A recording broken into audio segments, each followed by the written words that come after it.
El otro es la inocuidad de alimento. Esto en el baño prenoqueo, que se hace para bajar la carga bacteriana del cuero, antes de la faena y el cuereo, no sale. No sale, queda pegado. Y estiércol con orina y bosta. Con barro, con estiércol y orina. Se considera que una de las principales causas potenciales de contaminar la carne en el momento de cuereo con bacterias como la productora del síndrome urémico hemolítico, que es la Escherichia coli, enterotoxigénica, productora de toxina Shiga. Ese bicho mata en Entre Ríos solamente 40 chicos por año. Una soncera, digamos. Uno se acostumbra a decir los animales están en el barro, pero ¿hay manera de resolverlo? Sí, hay manera. El problema es que muchas veces los dueños, los productores, no visualizan la problemática. Pongámosle que nos acostumbremos a ver a los animales en el barro. La problemática es el costo que esto genera, que el costo más caro que podemos pagar es que un pibe se muera por comer carne contaminada con esta basura. Entonces hablamos de exportación, hablamos de calidad, hablamos de eficiencia. Y si yo te presento un animal en estas condiciones, o viene un europeo o un chino a comprar acá, esta es la peor propaganda que podemos tener para nuestra producción de carne. ¿Es un caso aislado? No lo es. La mitad de los encierres están en esta condición en otoño e invierno. Y la mitad están en este área. Buenos Aires, Santa Fe, Córdoba, sur de Entre Ríos. La alternativa a estos Tres Sargentos, Buenos Aires, son, donde no tenés pendiente, construirla. Esas son las famosas cunas que se hacen de 2 metros largos por la distancia que te permite el corral para que los animales, para que drene más rápido y que vaya a los canales y salga. He visto algunos ejemplos de CREA, por ejemplo, de estas emisiones con techo. Otro esquema de producción, otro esquema mental. ¿Cuál es? Dice, no, producen cercano ahí, tienen un aserradero, cada 30 días cambian la cama, una cama de 30 centímetros de aserrín. El aserrín va a compostaje, el compostaje fertiliza a la yerba mate y al té. O la nuestra, que es espacio, darle más espacio. Si no podés corregir la infraestructura porque no te da la escala, tenés que darle más espacio. ¿Cuánto más espacio? Y nosotros en algunas experiencias hemos determinado para las condiciones de Entre Ríos con algo dependiente, que está entre el 1 y el 2% en la mayoría de los lotes, que son 80 metros cuadrados por animal. ¿Para qué sirve eso? ¿O qué logramos con esa mayor cantidad de espacio? En principio para eliminar el problema del barro. Y en segundo lugar, lo que buscamos es corregir la contaminación del suelo y el agua producto del acúmulo excesivo de deyecciones en un mismo lugar. Esto llevó, esta cuestión de impacto social, el impacto visual y el olor que provocan estos tipos de sistemas productivos, llevó a que se legislara en Santa Fe, en Entre Ríos, en Córdoba y ahora en Provincia de Buenos Aires, la instalación de este tipo de sistemas. Y eso, digamos, tiene una clara visión de la instalación de este servicio para corregir, digamos, la clara visión de la ley es corregir el impacto ambiental que pueden generar y corregir las condiciones de bienestar animal que se producen en este tipo de producción. En Entre Ríos, por ejemplo, el director técnico, que puede ser ingeniero agrónomo o veterinario, en el caso de ser ingeniero agrónomo tiene que estar acompañado de un regente veterinario, son corresponsables penalmente por agredir el bienestar de los animales o generar un impacto negativo sobre el ambiente. Y eso no es casual, es lo mismo que les pasó con la vacuna, que en algún momento pasa. A mí me tocó intervenir en tres juicios por un litigio de esta causa. Intervenir, digamos, como asesor, digamos, consultando si era qué se podía hacer. Entonces vimos cuánto excreta un novillo, y en esas excretas, digamos, casualmente cuando se acumulan en exceso, uno tiene una contaminación por exceso de minerales en general. Nos fijamos cuánto eran los minerales, el contenido de minerales que había, de acuerdo a unas tablas americanas que hay en bosta, en estiércol, qué minerales había y cuáles nos podían servir como fertilizantes para un ciclo posterior agrícola, por ejemplo. Y empezamos a ver cuál era la dotación, cuántos animales para la condición de un suelo vertisol, que es arcilloso, pesado, de Entre Ríos, podíamos poner por hectárea o cuántos metros cuadrados le teníamos que asignar a ese animal para en principio salir de la situación de barro. En segundo lugar, lo que observábamos era cómo se acumula el estiércol y en algunas variables como son fósforo, nitrógeno, pH y materia orgánica, cómo ese acúmulo de estiércol producía, digamos, una mejora, un incremento de estos minerales en el suelo. Y vimos que con una dotación de 80 metros cuadrados, manteniendo los animales cerrados 180 días, pasábamos de un nivel de fósforo en el suelo de 3,5 a 45. El fósforo es uno de los fertilizantes más caros del circuito agrícola y Entre Ríos es tremendamente carente. Nosotros tenemos entre 3 y 7 partes por millón. Santa Fe, yo que nosotros tenemos algunos datos de hace 10 años, era rica en fósforo y ahora parece que ya no lo es. En 10 años, no sé, se lo llevó el cultivo. Y tomábamos decir, bueno, si en esta versión de encierre uno observa un promedio del perfil de fósforo que queda, como luego de haber hecho un encierre por 187 días, y lo compara con un encierre que no tiene previsión de instalación, no tiene impermeabilización de piso, o sea, hice el encierre, cerré este año 50, el año que viene como me fue bien y porque tengo maíz, pongo 50 más, puse un corral al lado y resulta que hace 10 años que estoy haciendo un engorde a corral que no es fildo, es un engorde en corral. Analizamos una situación igual, porque nosotros lo tenemos también, porque experimentalmente lo producimos. No voluntariamente, sino a consecuencia de repetir experiencia sin observar esto. Perfil de 1 metro, desde superficie a 1 metro de profundidad. Promedio 538 partes por millón de fósforo. Cuando salimos del centro del corral, estos son 5 metros de alambrado, 10 metros, 50 metros, se ve claramente que no hay esa misma cantidad de fósforo. En los primeros 10 centímetros, 1000 partes por millón. En esto, perfil, yo dije recién 45 sobre la superficie de los primeros 10, si uno promediaba el metro, son 10 centímetros. Analizamos el agua. ¿Cómo se contamina el agua de un feedlot, el pozo de un feedlot? Esto yo aprendí todo haciendo estas cosas con geólogos, con gente que te... ¿Cómo se contamina? ¿Porque el agua percole contamina la napa o...? En general no, porque nosotros tomamos la segunda napa, o sea, la primera napa es la napa freática. Entonces todo lo que pueda filtrar la tierra, digamos, va a la napa freática. Analizamos los pozos, pendiente arriba y pendiente abajo del feedlot. O sea, teníamos, si el encierre estaba en esta altura, tomábamos un pozo que estaba arriba y un pozo que estaba abajo, en las dos situaciones. O sea, uno podía ser afectado por el agua escorrentía y el otro no. Y encontramos que en el perfil físico-químico del agua, color, tuberidad, nitrito, nitrato, sulfato, prácticamente no había inconveniente en ninguna de las dos situaciones. Esto es aguas arriba, los pozos del feedlot móvil o el ecológico, y esto es convencional, arriba y abajo. No había problema. Ahora, cuando hicimos el análisis bacteriológico, observando coliformes, colifecales, intermedias aerógenas y microalcales, nos encontramos que superaba entre 120 y 200 veces el valor mínimo aconsejable para el consumo animal. Y bueno, ¿cómo se produce esto? Si este pozo que está acá arriba, digamos, el feedlot tiene, tampoco corresponde, porque tiene 34 veces más de lo que exige el consumo animal, el otro porque es tanto más. ¿Dónde instalamos los corrales? No pensando en feedlot que fue armado para feed, pensando en la chacra que tiene 700, 800, 600. ¿Dónde ponemos los corrales? Al lado del molino. Al lado del molino. ¿Dónde está el molino? Cerca de la casa. Sí.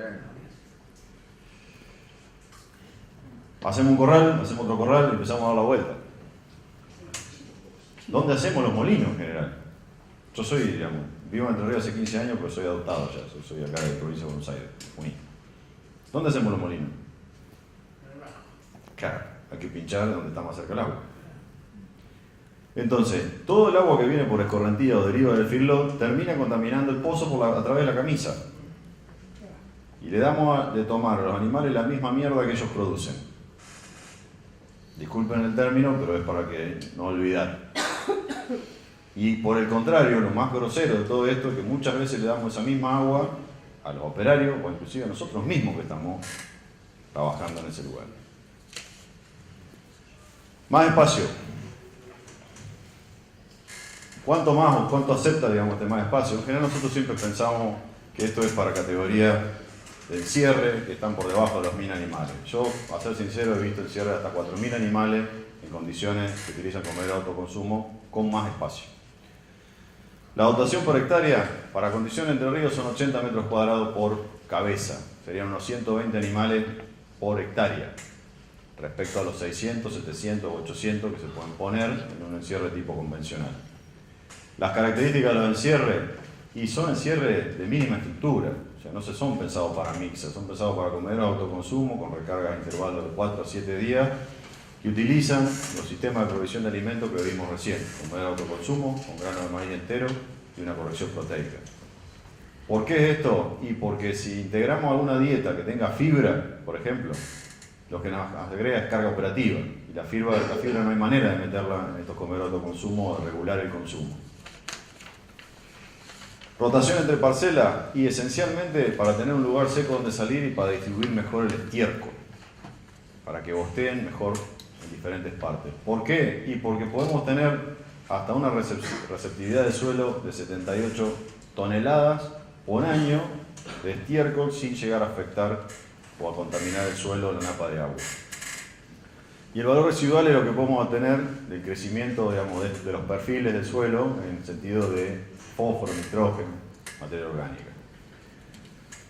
¿Cómo son los modelos? Los modelos son tremendamente sencillos. Si uno ve una foto o va al lugar, nosotros en la experimental tenemos 2 o 3 funcionando en forma sistemática. Vos decís, si toda esta aplicación y al final era esta boludez.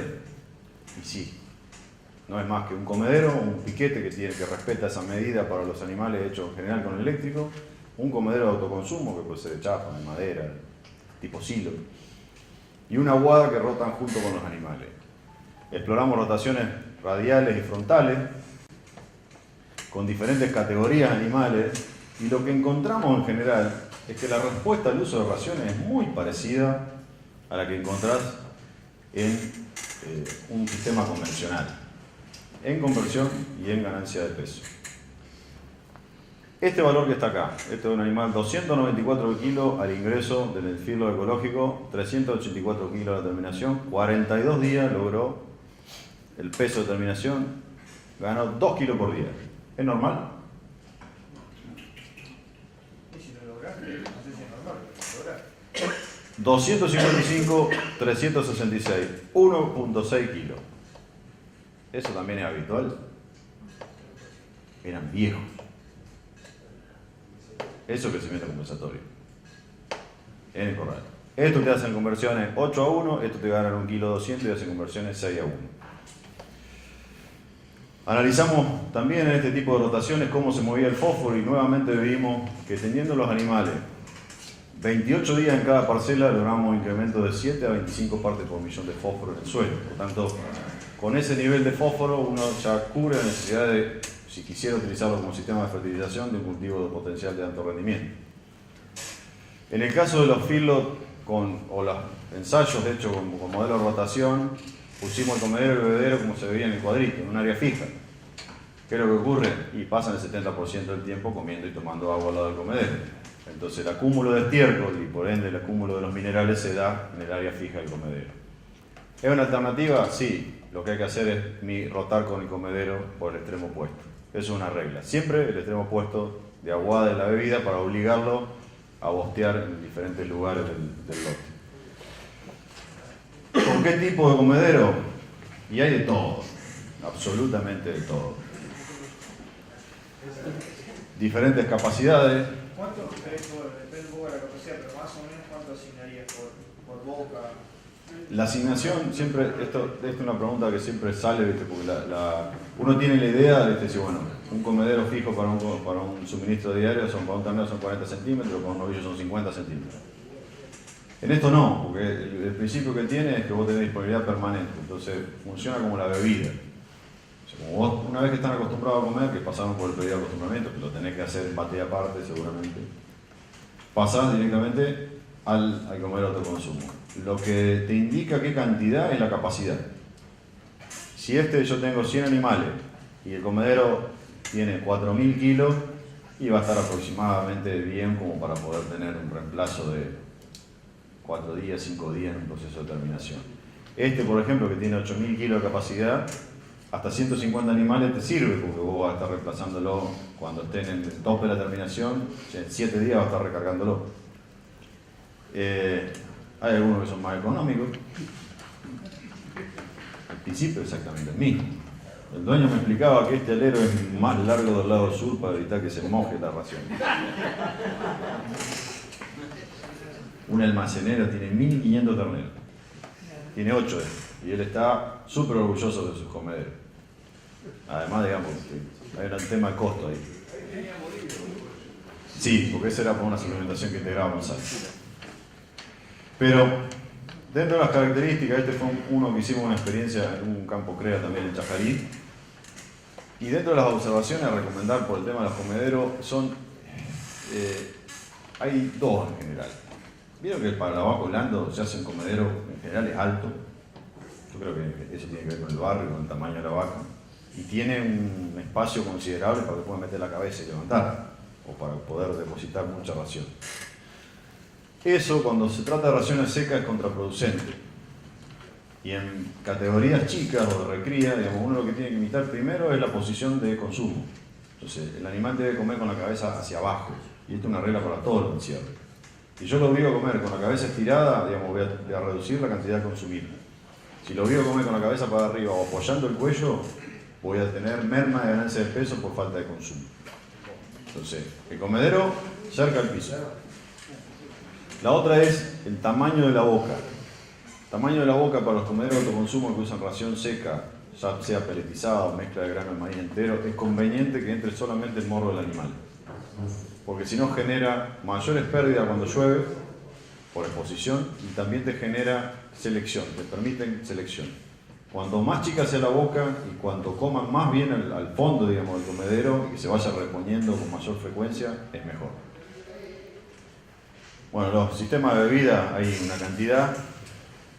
Dentro de las principales conclusiones que nosotros encontramos utilizando este modelo durante bastante tiempo, fue lo primero es que desaparece el olor a podrido.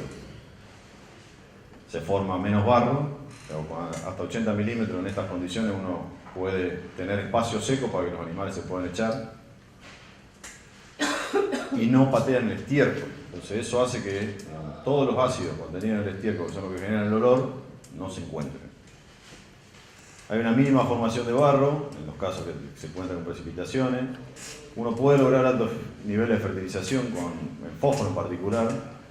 Y los aumentos diarios de peso vivo y eficiencia de conversión son muy similares a lo que uno obtiene con raciones iguales en un sistema de engorde convencional. Las consideraciones. El peso inicial, por ejemplo, ya lo hablamos. Si uno ingresa con un ternero liviano y viejo, se va a terminar antes de lo que uno espera y no va a lograr el peso objetivo de faena.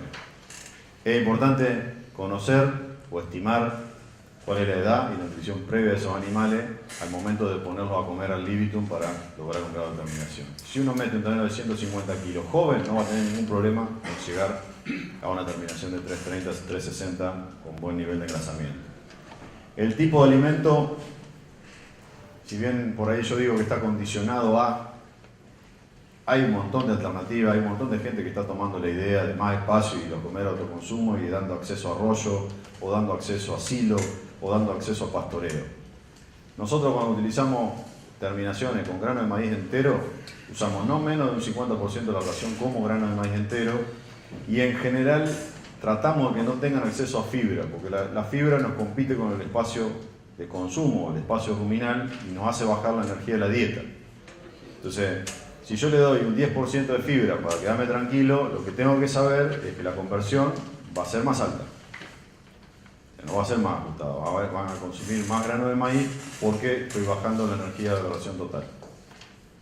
La distribución del agua nos parecía un problema y con respecto a la escala vamos a mostrar algunos ejemplos prácticos de aplicación.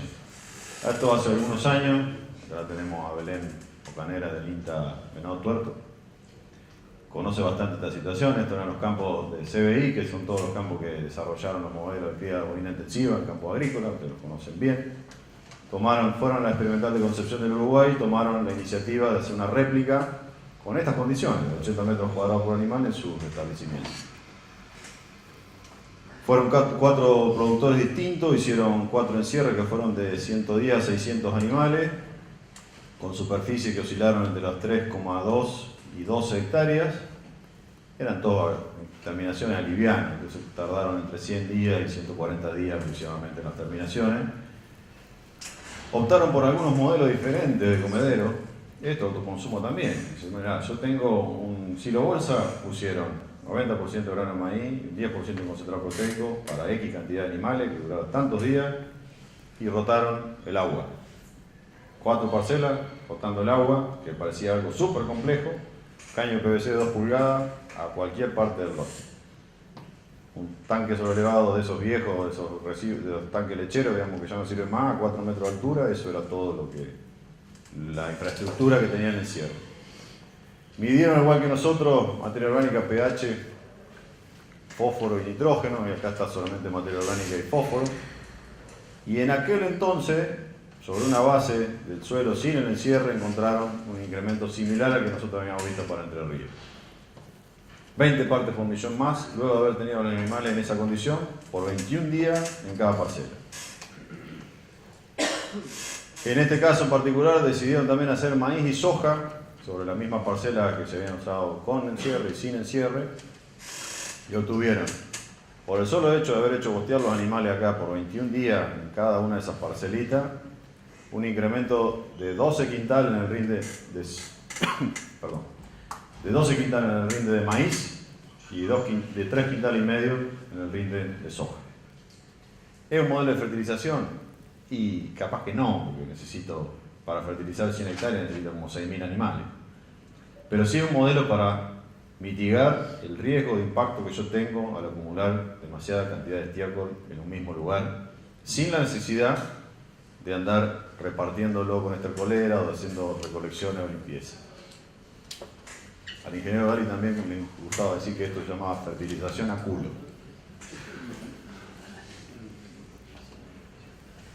¿Qué es lo que pasa con el barro? Uno lo analiza, viste que voy por el tiempo y por los costos. De la misma manera que no es gratis mantener un ternero con una ganancia por debajo de los 600 gramos por día o los 400 gramos por día, porque te lleva más tiempo para recuperarlo y más costo en alimento, tampoco el barro es conveniente. Esta misma empresa que hizo la experiencia hace 10 años, que es de los Blua, que está acá en Venado Tuerto, en Chañar La Diada, el año pasado nos encontramos y tomamos la decisión, en un congreso presentaron, que fue en el congreso de la Jornada Ganadera de Pergamino, presentaron estos datos. Se tomaron un año, analizaron el consumo, el aumento diario de peso vivo y la conversión de todos los animales que produjeron ese año, que fue entre 2014 y 2015.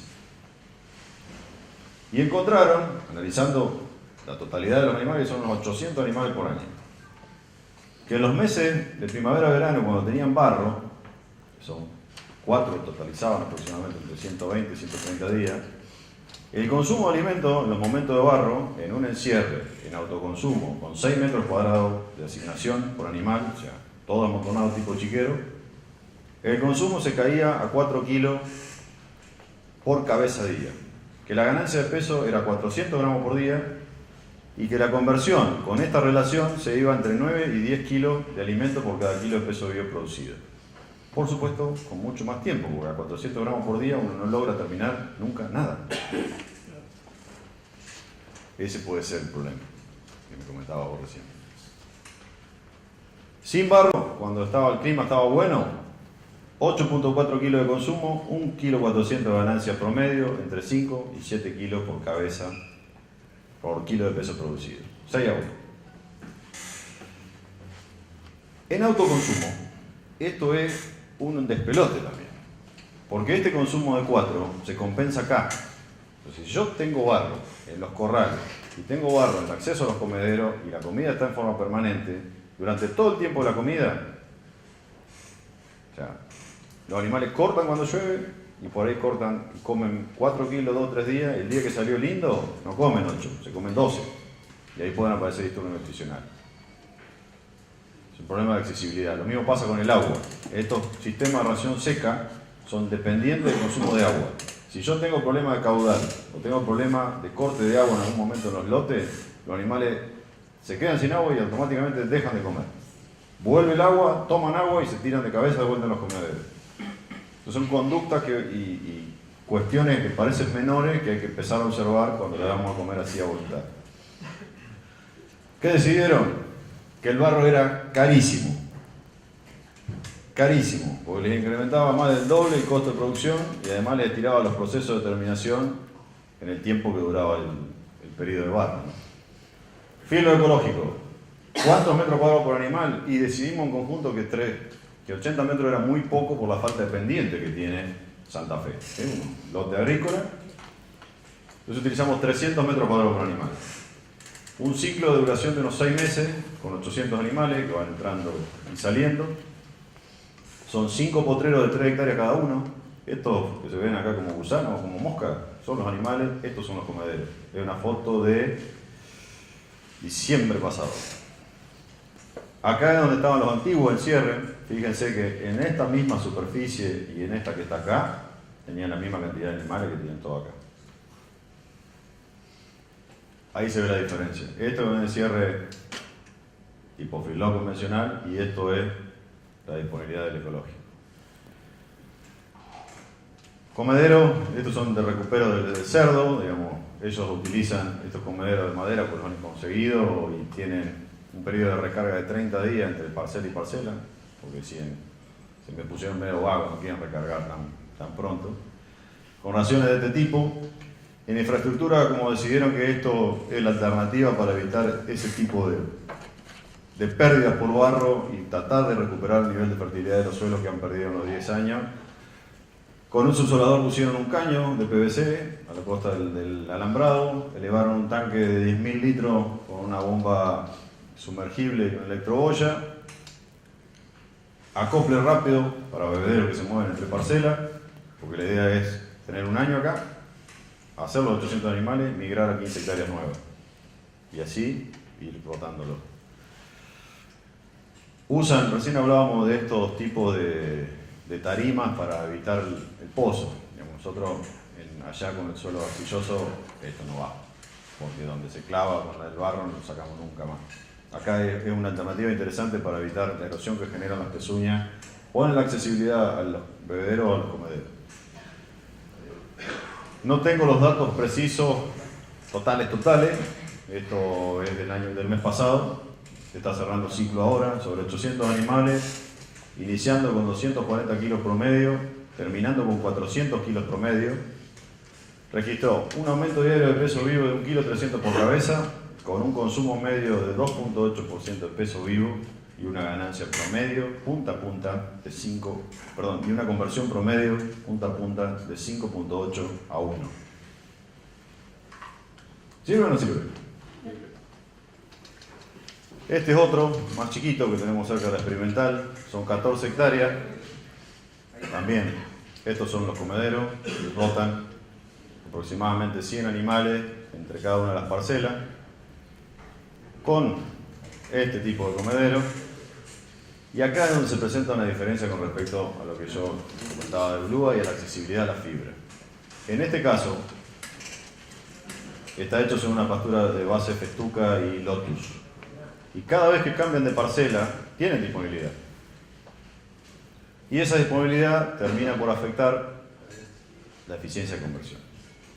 Estos son todos por animales por compra, digamos, donde hay, como vieron en la foto, hay algunos que son holando, hay otros que son careta, hay...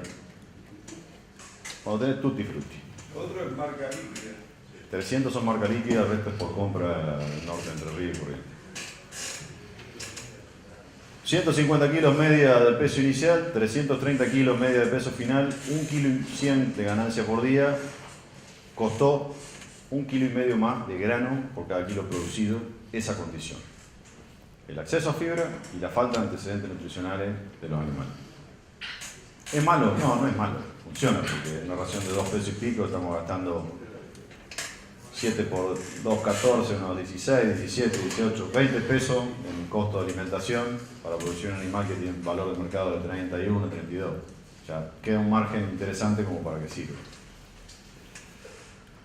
Por último, les cuento que toda esta información que yo les conté salvo la de los lotes estos experimentales que va a salir ahora dentro de poquito, está colgada en una página web de internet de INTA, o pueden conseguirlo a través de cualquier buscador poniendo autoconsumo raciones secas, autoconsumo Concepción del Uruguay, autoconsumo y mi apellido. Es un archivo de unas 40 páginas, ahí se muestran los modelos, las mezclas de raciones, hay parte también de lo que son integraciones de raciones con sal para suplementación. Hay algunas otras versiones de filo ecológico sobre el puente verde de Regrá, con búfalo. Hemos hecho algunas piladas también. ¿Cómo le va con los búfalos? Con los búfalos le va muy bien. El tema es que, al igual que la carne, la limitante que hay en carne de vaca, hay pocos búfalos. Yo tuve la oportunidad de estar se llama Estancia Florida, que es en el campo de los Velar. Los Velar son una familia correntina, que por esas cosas de la vida, empezaron a ser cada vez más herederos. Tenían 5.000 hectáreas de campo, la mitad son bajos, son campos bajos, donde la vaca no supera el 40% de preñez, digamos, es muy difícil de manejar. Y la otra mitad, digamos, acepta bovinos, digamos, con manejo de tete precoz y demás, pero son con limitantes. El búfalo se adapta muy bien a esas condiciones, el búfalo necesita el agua y de la temperatura, y tienen 2.500 búfalos en producción. No se podían separar porque sabían que eran familias grandes, digamos, hicieron una sociedad de familia para poder subsistir. Y buscaron la alternativa de poder poner esto, digamos, allanando las cadenas comerciales. ¿Qué hicieron? Hicieron un acuerdo con una carnicería en el centro de la ciudad de Corrientes, pusieron una góndola de esa con vidrio y empezaron a vender carne de búfalo en cortes en esa carnicería. Venden 40 por mes. 40 bubillos o bubillas, que son salidas de un sistema de autoconsumo, no están con 80 metros cuadrados por animal, porque los búfalos son unos tigres, pero sí están en unas parcelas que son de 20 hectáreas cada una, con sectaria, con disponibilidad, y dan de comer peller de girasol con maíz en estos comederos, y vos te llevas un asado y es un búfalo de 12, 15 meses de edad, y no te das ni cuenta que es búfalo. Les ha ido muy, muy bien, o sea, no... Y son sumamente resistentes a las enfermedades.